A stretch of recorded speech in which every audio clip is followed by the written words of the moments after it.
Hello guys, I welcome you all to my YouTube channel, and today's problem statement is integer to Roman. So basically in this problem statement the integer value is given and we need to convert that particular value into the Roman format, right?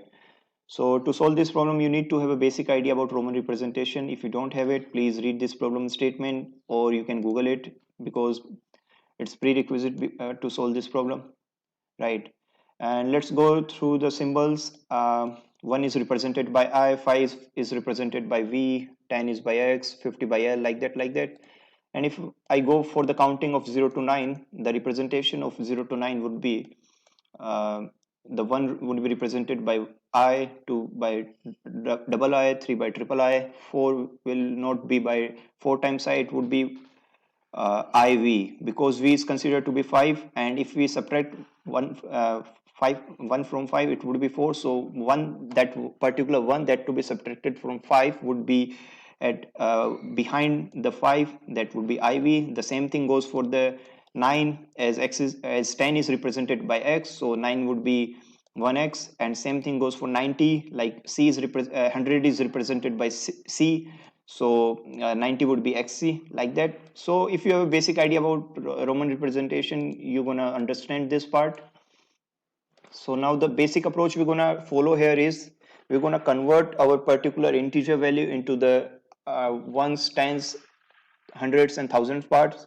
Suppose we are given an integer value to be 3762. We are intent to do it like this.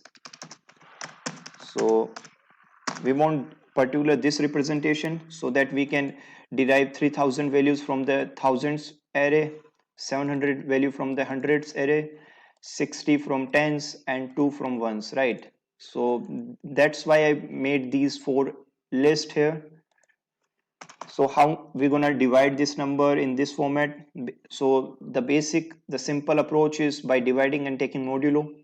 So if I show you, given 3762 divided by 1000 would be giving me 3, means I need to go to the third index of the 1000 array, that would be mmm.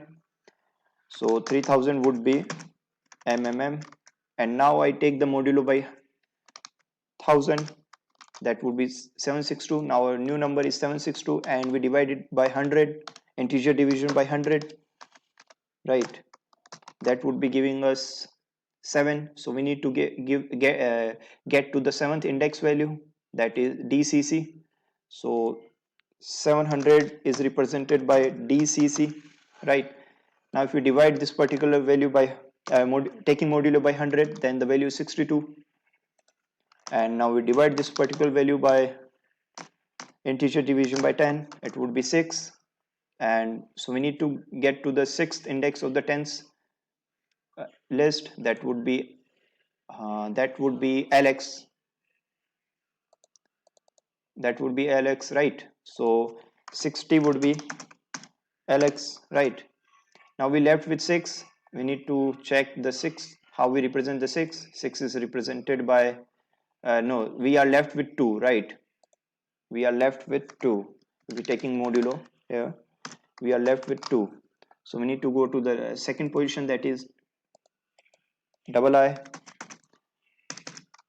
Now just by adding these numbers we are getting 3762, which is our actual number we were intent to find out. And now add these strings LX LXII. So this is the number I got from here. Let's try to run it through the code itself, and these both are the both representation of Roman numbers are same, right? So you got the basic idea how we're going to solve this problem. This is really easy problem if you get to use of these arrays, right? Now let's run it. It's definitely gonna pass all the test cases because already tested. So I hope you get the idea that how to solve this problem. It's taking long time, maybe network issue, but I hope you get the idea. Thank you so much for watching this video. Hope you enjoyed it and learned from it at the same time. Thank you so much.